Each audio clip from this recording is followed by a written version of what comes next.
All right, welcome to another edition of Vegas Bad Boys of Podcasting. I'm DJ Impact. I got Simon Street, Sin City Steve. We're here with you. We don't have Matt Michaels as he is attending at tonight's an FSW show. Of course, we record these on Sunday, 8 p.m. Pacific Standard Time. So there's a show going on tonight. And by the way, if you want to know just a little bit more about FSW, yes, it's a Las Vegas indie-based wrestling organization, but it's awesome to check out just what they're doing. And if you kind of want to listen to some of the insides of what it takes to get to that level of pro wrestling, it's really awesome. Every I want to say Friday now it's being released, but if you make sure you follow us, you'll see them come on your podcast. It'll say the DeFalco Files. Even listening to old episodes would be something that you would enjoy. I'll throw out a couple of names that come from there. How about Zoe Starks? Do you know who Zoe is? Chris Bay. Are you familiar with Chris Bay? How about Karrion Kross? Are you familiar with him? So, and I'm sure we can name a few others, but the bottom line is Max Dupree. There you go. So if you want to see kind of where the humble beginnings and hey, maybe you're a person that feel you got it to be in the ring. You don't know where to start. Future Stars of Wrestling is a great place. If you want to know more, just make sure you're on our podcast. You look for the DeFalco Files, and you get to listen to the creator, owner, Joe DeFalco. I think I got it right that time. I hope so. This would be like the third week, right? Pretty much. Yeah. Other than that, guys, welcome to our 3 count. If you're watching this live, make sure you throw all your comments in. We're on YouTube Live, Facebook, and Twitch. All right, make your comments and put them into the comment box. We'll try to get it in as we see fit. We got 3 great topics for you tonight, and we're going to get right into it right now. It's time. Vegas Bad Boys of Podcasting present 1, 2, 3. Count Talk. Count Talk, baby. All right, let's get into our first count. 1.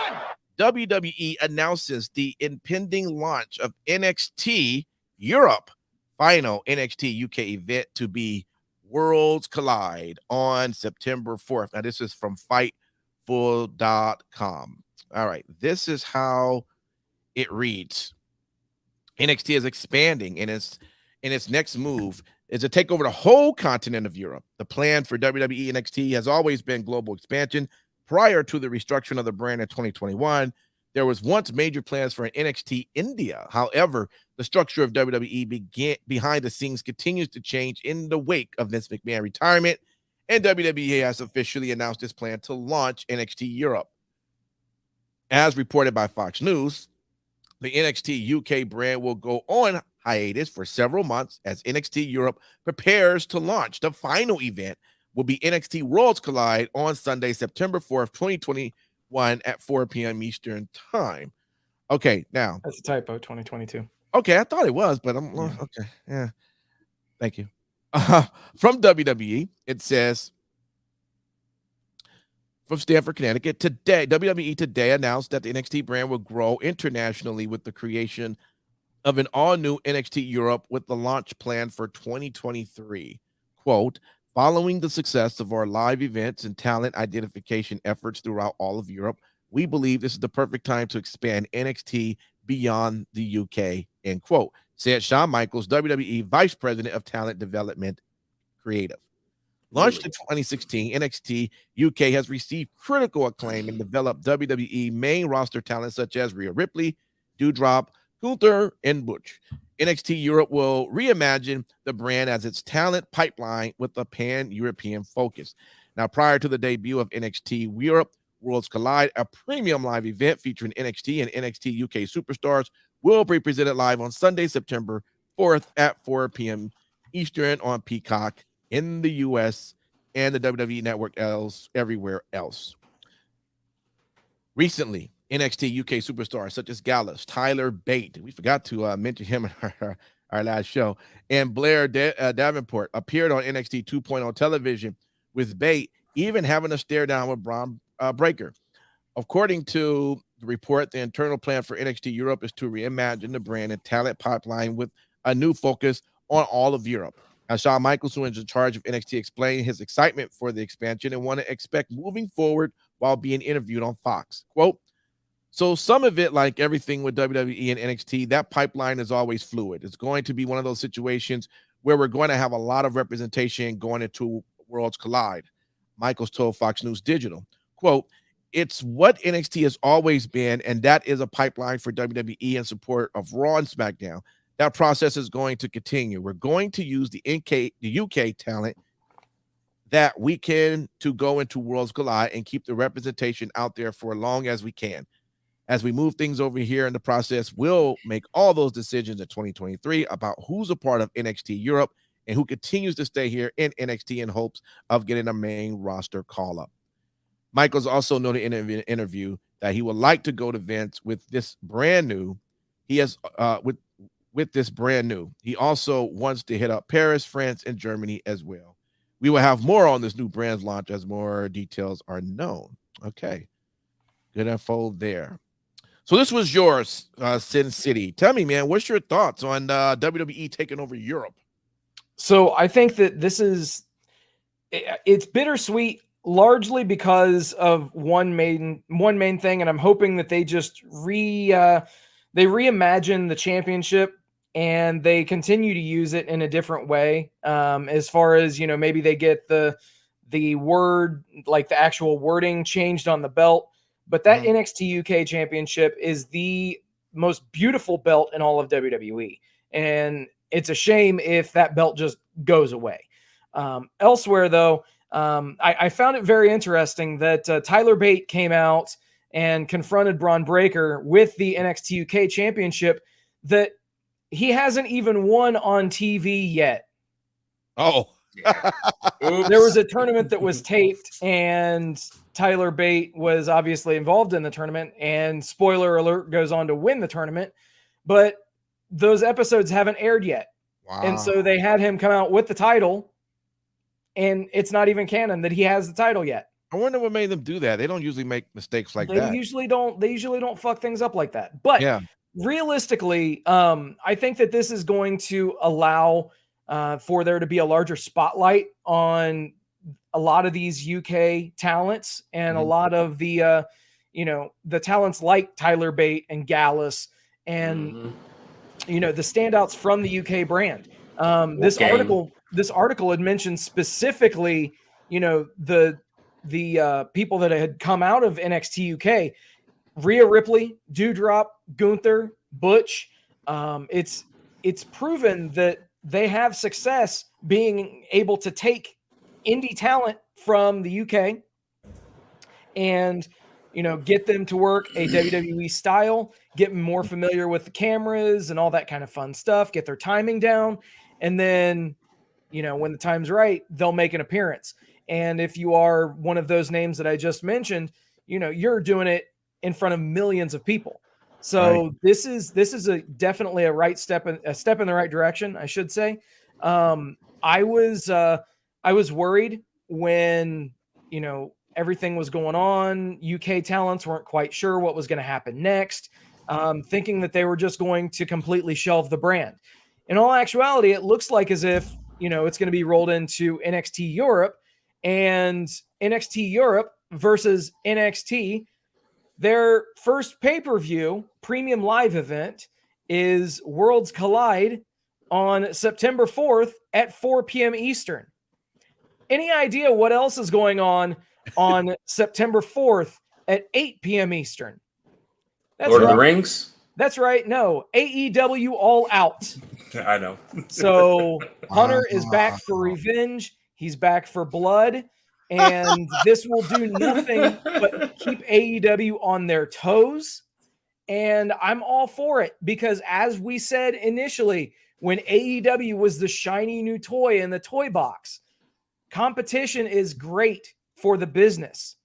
We had a 3-year period where AEW was the shiny new toy. All right. Now, WWE has that extremely rare opportunity to be that shiny new toy in the toy box.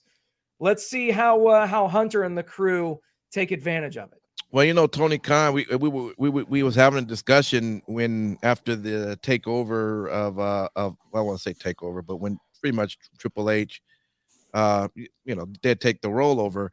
And one of the things that was mentioned was, Vince McMahon really didn't come after AEW. He let them say whatever, do whatever, blah, blah, blah. But you don't know how Triple H or Stephanie McMahon are going to be. They may be totally different. They may be like, we're going right at you. And that could be bad business for AEW, Yep. And of course, not to also forget with this whole Warner situation that's been going on, I don't know,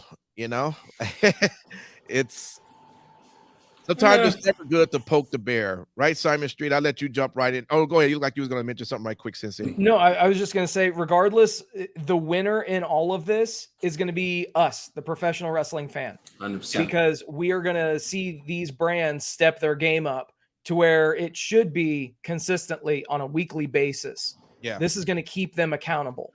So it's going to be 100. It's going to be a great time.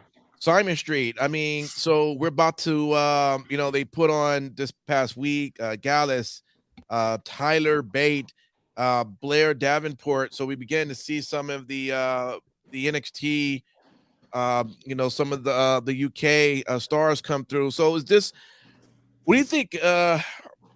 Do you think this is going to be a good look as they begin to build the brand for the European expansion? I think it's overdue. I'm going to put that on notice right now. And as far as NXT UK, they've been coming through.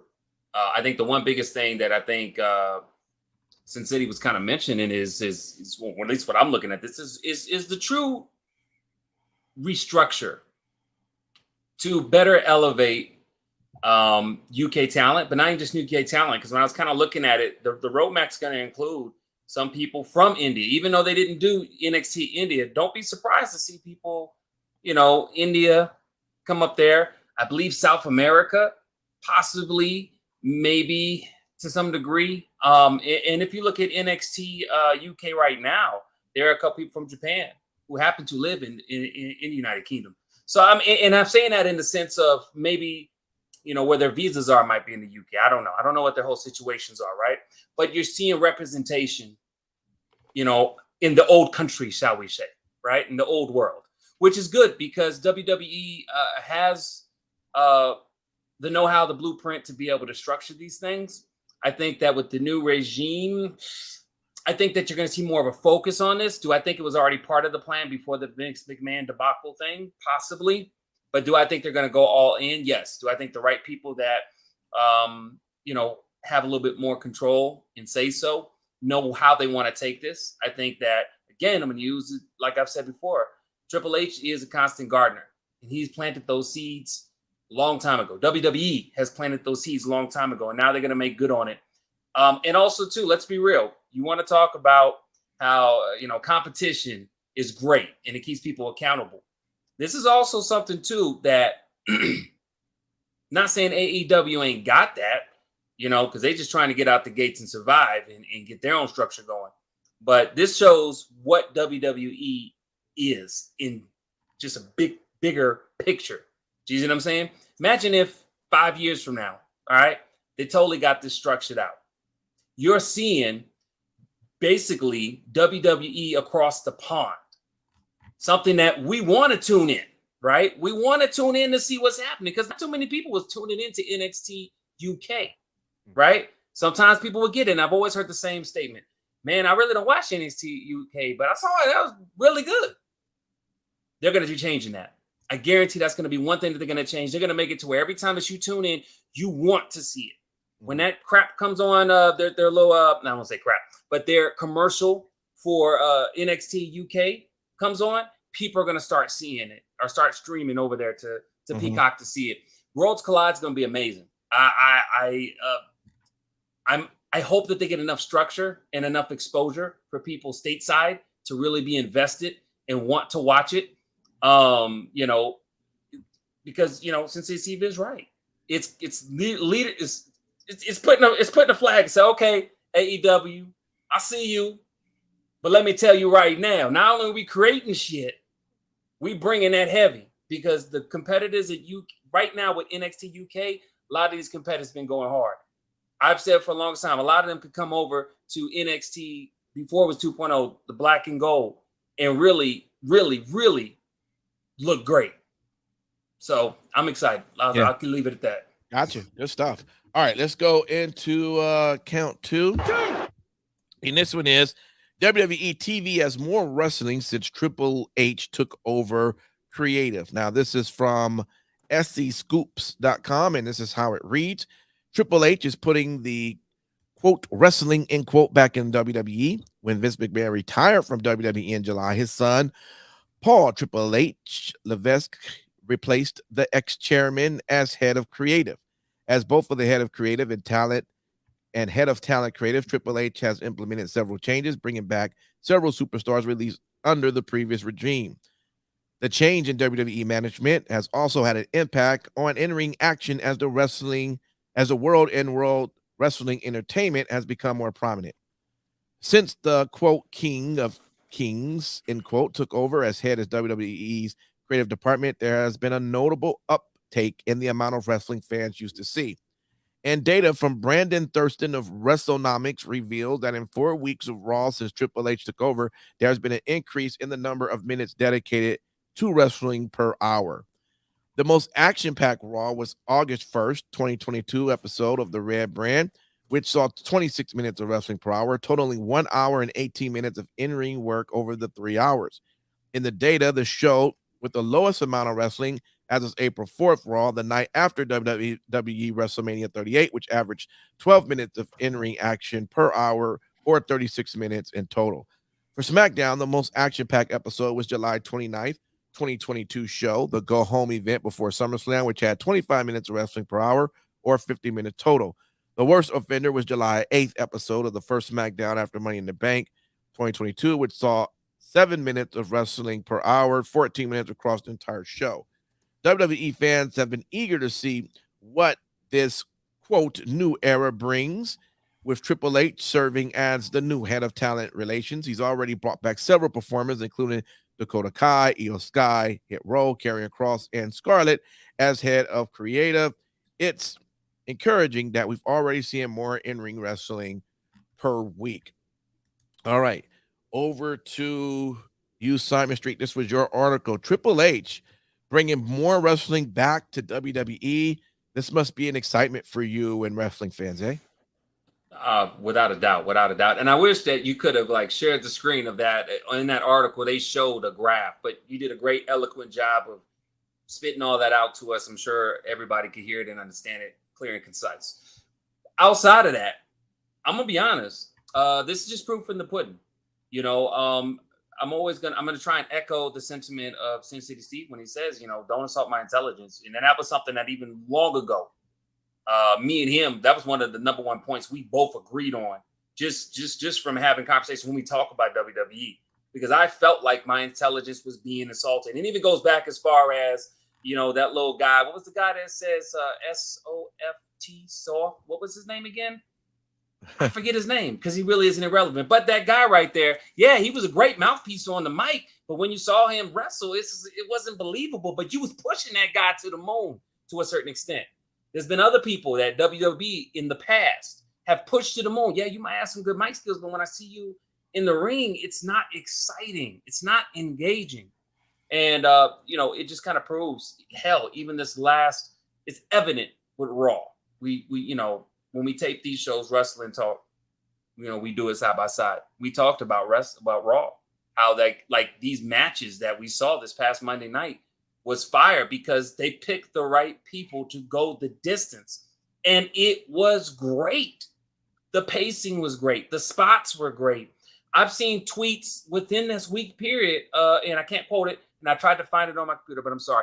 It was basically Kevin Nash talking about how Triple H, like certain spots, like trying to hold on to the rope, trying to make things delay. Like lots of veteran wrestlers who understand this business.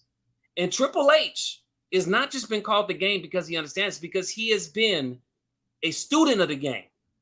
He was the guy that was listening to a lot of the old cats back in the day, picking up stuff, sponging it. That's why Vince picked him up. He was the one that was staying out, first to come in, last to get out. When they had the creative meetings, he was always there. This, if anything, this shows that when you put in the time and you have the drive and you put in the practice, great things come. And as we've all said, man, it's a great time to be a wrestling fan, especially a WWE fan. Thank you so much. Yeah, like this was a great way to kind of illustrate it. And that's why I really picked this out, because I really looked at this front to back. And I was like, you damn right. And then I started thinking back of some of the matches watching. Like, maybe that's the reason why. You know what I mean? Yeah. So again, the proof is in the pudding, man. I mean, it was a great article to read, and I'm super excited for what WWE is going to bring, because we definitely are seeing more wrestling, which is, I think, we all love. Yeah, absolutely. Definitely. Sin City, man. Yeah, just looking at this chart is pretty interesting, just to kind of see just how much wrestling I guess we wasn't getting. I guess I just never paid too much attention to it, but that July 8th episode of SmackDown. Yeah. 7. So what was happening all the rest of that time? We were just getting promo after vignettes promo? and promos and Wow. yeah, building a storyline. Because now keep in mind that was the day after one of their PLEs. So it was the day after Money in the Bank, or the show following Money in the Bank. But still, yeah, man, like all right. No, like for you to have a 2-hour show and only give us a total of 14 minutes worth of wrestling in those 2 hours, in that 120 minutes, only getting a total of 14 minutes of wrestling. Get the fuck out of here. I got you. Yeah. Yeah. I mean, ultimately, of course, it all goes back to, what kinds of things that you look for and what kinds of things you value individually and what type of a fan you are. If you love the character building promos, if you love the backstage vignettes, if you love all that kind of stuff, that's cool. That's completely fine. And I'm not trying to piss in your cornflakes, but I personally, I watch wrestling shows for the wrestling. Sure. I watch the shows for the in-ring content, and just seeing how things have shifted in the last couple of weeks, I'm very, very excited, and I plan on watching all WWE main roster programming on the day that it drops now, which I can't tell you the last time that I've taken that kind of an approach. It's been a while. Yeah. It's crazy, isn't it, how your schedule changes now? Priorities. All right, let's go into count 3. And this one is Booker T on CM Punk's AEW issues. Quote, "I'm not surprised." And this is from Headlines.com. WrestlingHeadlines.com. Okay. Booker T on CM Punk's. Here it is. This is what it says. Booker T discussed the CM Punk Adam Page situation during the latest Hall of Fame podcast. As previously reported, CM Punk took issues with Page's promo in the final confrontation on Dynamite in May ahead of their Double or Nothing match. And this past Wednesday on Dynamite, Punk went off script and challenged Page to a match right then and there. He also called him a coward for not coming out. Now, quote, "I'm not surprised. I've been in the locker room with him," which is CM Punk. "Everything that we're hearing in the news right now on social media, I'm not surprised one bit. I know the fans really love CM Punk. They got some kind of love affair with this guy. I've said it before that CM Punk has the ability to make fans feel a certain way about him, and those fans have followed him forever. It was on that 8-year ride, the 8-year hiatus, waiting on him and holding on to that rope that he will come back. Finally, he comes back, and now we see that it's not about wrestling. Let's just say that. It's not about wrestling at all. It's about being in the right situation." Quote, "If Tony can let him have that, great. It's fine and dandy for CM Punk. But I'll tell you right now, there's a reason why we haven't seen MJF. He fall under the same umbrella as man, to hell with that. I'm one guy that doesn't have to take it. You know what I mean?" End quote. Quote, "And I'm going to tell you right now, there's going to be a whole lot more of that. My homie, my good friend, Goldie, put out a tweet. He said, people that don't want to be here, they should leave. I get it. I'm sure it's a lot of people talking like that now because it's not going to always be roses in a situation like this in the wrestling business. That's just the way it is, unfortunately. Quote, We're going to see how this thing plays out at the end of the day. But the one person who's going to have to really take the reins in this situation is Tony Khan, because this gives a certain perception as for certain guys coming in with certain treatment and certain guys that's been there with certain treatment. That's where a rift is going to come in, just like it did with WCW. With all the WCW guys came in, guys got pissed off.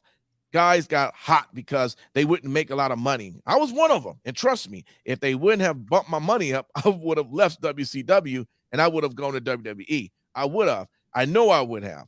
They made me happy enough to stay, and that's what AEW is going to have to do with a lot of these guys right now. That's the position that they're in right now. You want it to be in that WCW position. You're in it. All right. Wow, a lot of stuff there that Booker T said. My opinion, guys, and either one of you could jump in whenever you like in this. I would think, as much as I'm sure we know what fans think of Vince McMahon, but I'm sure the talent as well have their thoughts on Vince McMahon. And I would say one thing that they probably have for Vince McMahon is the respect. And the respect enough to know that, hey, this is what we're presented to because this is the story we're sticking with. And this is what I'm going to go out there and do. I'm just wondering, when you have someone who's doing like what CM Punk did, could one consider that there's just really a lack of respect for Tony? Why would you do anything? Why would you go on your own way when you know that's not where things are supposed to, or ways that things are going? And now it starts to cause conflict in what you're trying to build in terms of story. And if there is that disrespect, how does Tony then take control of that? Because I really honestly believe that if there was a John Cena or a Roman Reigns or even The Rock, I really do believe that if they would have went off on one of those shows just on an entirely different riff, despite the fact that Vince McMahon has respect and love for him, I bet they would have heard from Vince when they went back there in Gorilla. At some point, dude, you can't be doing that. I don't think Vince would just not say anything, because how is that going to perceive what they're trying to build going forward? I'm sure Vince would be like, what the fuck was that? That's not talking about with regards to Punk, because Vince already let him do it the one time when we got the infamous pipe bomb. I think Vince let him go. Right, but that was known. Not a single word of that pipe bomb promo didn't pass through Vince McMahon's hands. Exactly. Yeah. So it was an excellently delivered work shoot promo. That's right. Yeah. Exactly. So I'm just wondering, is it that lack of respect that is coming from? And yes, it does show some sort of favoritism. Why do you look like that? You don't think that there is? I'm not gonna say. Yeah, go ahead. I'm not gonna disagree with you. Yeah. With the favoritism thing, but I will say that if there's a job that needs to be done and there's a man with the right tool, that's the one you shoot to the moon. And CM Punk right now is the man with the right tool. Because I'm gonna be real with you, we just got done talking about all the changes WWE done. WWE is primed, ready to go. You know what I'm saying? The oil is grease, new tires on that motherfucker. They going through. AEW has to come with some heat. Why would you not go with Punk? The reason why people like Punk. Hold on. Let me finish. I'm gonna let you jump in. The reason why I appreciate what Book said is, at the end of the day, he said that Punk can say things to make people feel some kind of way. I'm a Punk dude. I like Punk. And the reason why I like Punk is because I like other dudes that's like Punk. People like, I don't know, an Eminem. I am whatever I say I am. If I wasn't, then why would I say I am? In the paper, the news, every day I am. That type of attitude. I don't give two shits to the wall. That's how CM Punk presents himself. That's his character. That's who he is. Even in his real life, right? I get a long time ago in WWE tried to sell us on the straight edge thing, and that's part of his life. I dig that. But what I really bought into is that he is a rebel. he is that person that's going to say what he wants to say, and that's controversy. Listen, right? I don't need my any wrestler of any sort, my top star, my A-list star, my B-list, and definitely anything below that. But anyone going out talking about another wrestler, come out here and come do this and show up. Oh, and you a bitch for not doing that. When I'm trying to maybe build on my wrestler to be that top person in my company, and now you're making him look weak by calling him out. That is a problem. I'm sorry. I know that Punk I is get able that. to do. I get that. Know Punk can do what he can do, but he wasn't told to do that. That's what I'm saying. But there's a. But let me ask you a question. Okay, the difference between Vince McMahon and Tony Khan, right? Is Vince McMahon will allow some shit, knowing that he'll get something back later on. Tony Khan is probably right now, and I can't speak for him one-to-one, but I know right now he knows what he's about to be up against. So he's like, let that shit fly. Even if it was something he didn't co-sign, I could see Tony be like, all right, what was the results on that? What?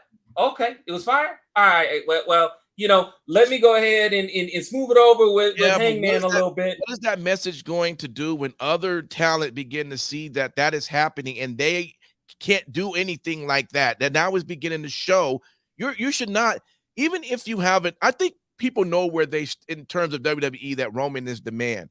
But that doesn't mean that you get thrown in your face that because he's the man, he can do whatever he want to do, but Cedric Alexander can't do what he want to do. We're presented that we all work for a company doing what we're told to be done.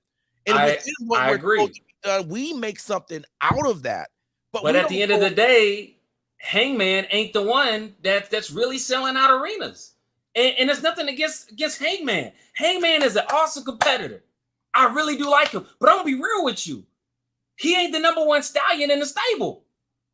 Maybe he needs some more sprinklings or some seasoning, however you want to put it. But he's not the number one draw in that company. And again, I'm not for one saying that build your success off of stepping on people's necks. I ain't saying that. You know what I'm saying? I'm not advocating that. But I'm saying the difference between what you said, Vince McMahon and Tony Khan, is Vince McMahon been there, done that, got the t-shirt back in the day, right?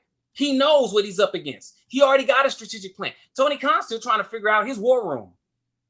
He's already at his war table. He ain't even got everybody at the war table. And I'm not trying to incite war.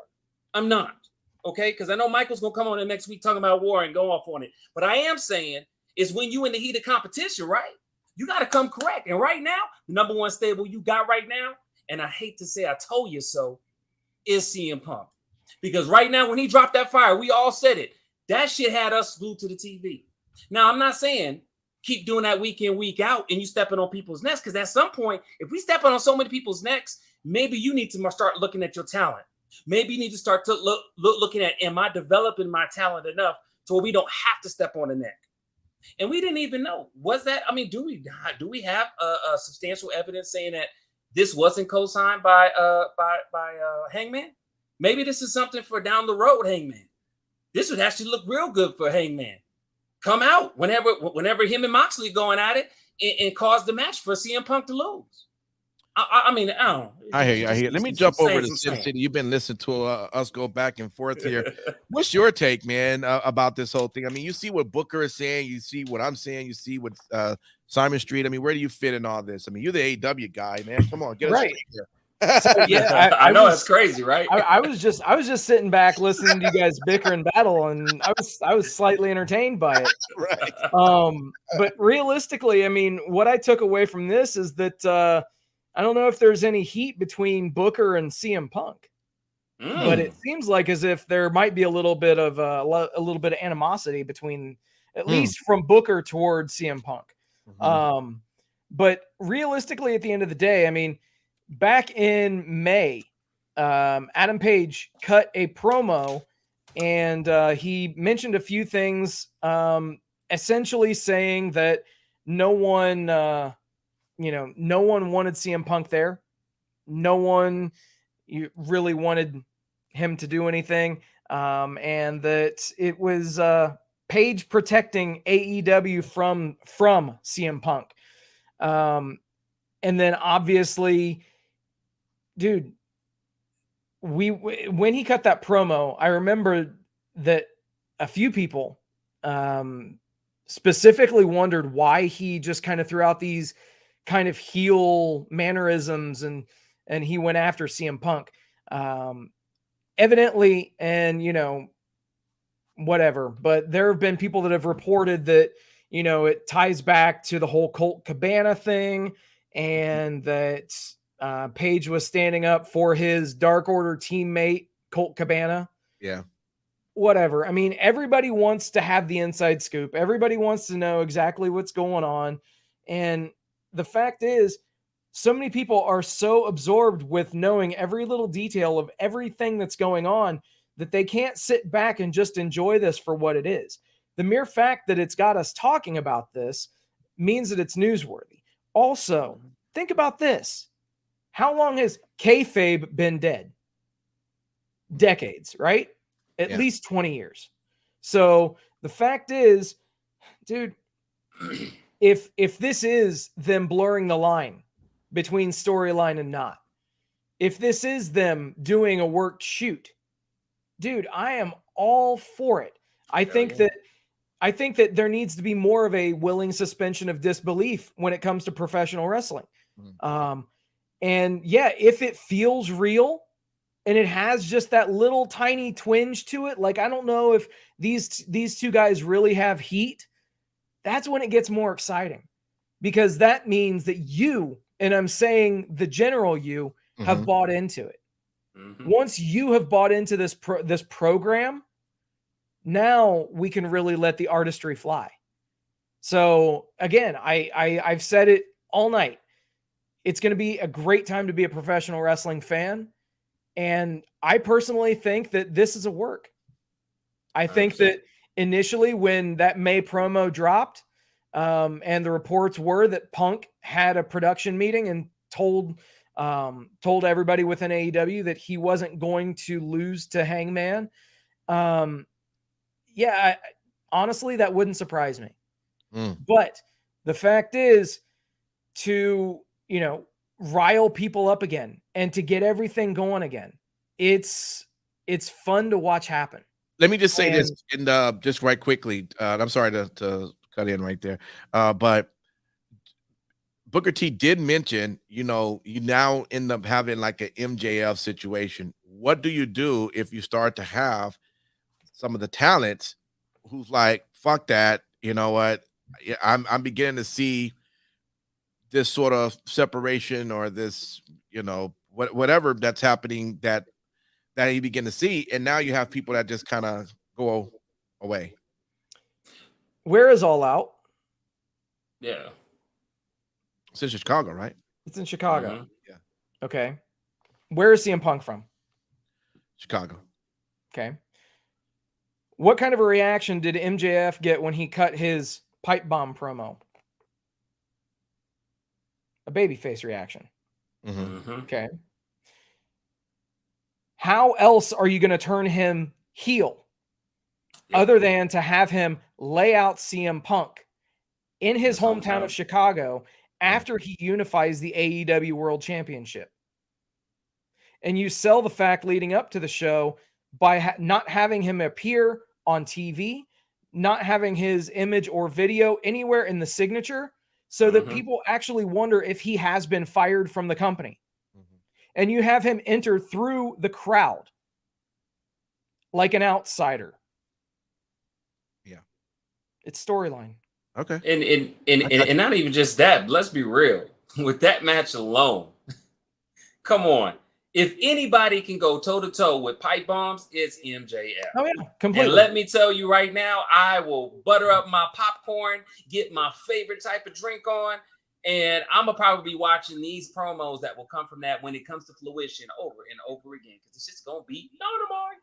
No, without a doubt. And keep in mind that, if they do that, and the last thing that you see as All Out fades to black is MJF standing over CM Punk, hoisting the AEW World Championship, right there, you just sold your next pay-per-view. That's your cliffhanger. You can build your TV around it. Done. Yeah. So I think that without a doubt, it's MJF will not show up until All Out and lay out Punk, set up the next pay-per-view match. And also, too, Tony Khan, if you watching this, anybody from AEW, you ain't already got that on the plan. You heard it first on Vegas Bad Boys of Podcasting, specifically Sin City Steve. We'll take 4 tickets, please. Front row. Chicago. All right, guys, that is our 3 count. Thank you for hanging out with us. We appreciate it. Even if you're not with us live, because we know that we come on pretty late. If we're on right now, it's 9:35. That means it's 12:35 a.m. in the East Coast, and they should be sleep preparing for work in the morning, just like we're about to do when we get off here. After the Game of Thrones. That's right. That's right. I think Tony Khan's advertisement of that really got you set, because you're making sure not to forget about the Game of Thrones. Man, I mean tonight. Goes without saying, But yes, what I was saying is, even if you can't come on live, we appreciate you downloading. We see the download numbers, and we thank you for downloading and for listening to us, and just being a fan. We do this for you, and we continue to do it because we love wrestling, and we're sure you do too as well. So with that, that's what I got to say. And Matt Michaels should be back again next week, and we'll do it all over again. But Simon Street, what would you like to tell the people out there for the week? Real quick, shout out to Roddy Piper. That was on the chimed in on the chat. Said AEW backstage need to get their shit together. Thank you for coming back from the dead to let us know that. I think they know that too. But also too, real talk, everybody. Thank you so much for tuning in and taking the time to really hang out. So I'm not gonna go too deep in there because Impact got that nice quiet storm voice, and that's why the ladies at 12:50 listen to the Vegas Bad Boys of Podcasting, because they're listening for him. Wait and stay tuned for that OnlyFans that's coming out. We're still waiting to get permission from his wife. Besides the point, guys, thank you so much. Try to be kind to one another in a unsettling, crazy, chaotic world. Try to find ways to uplift yourself and uplift others. And remember, when we all want a piece of the pie, it's better when we all get a slice. All right. Good stuff there. Sin City Steve. Thank you guys for liking, sharing, subscribing, hanging out with us, doing all the stuff that you guys do. We genuinely appreciate each and every one of you. Thank you. Special shout out to all the brave men and women serving this country, whether you're on lands foreign or domestic. Thank you for doing what you do so that we can do what we love to do. And last but not least, repsports.com, reppsports.com. Go there for all your pre-workout, weight loss, and general energy needs. Again, that's repsports.com.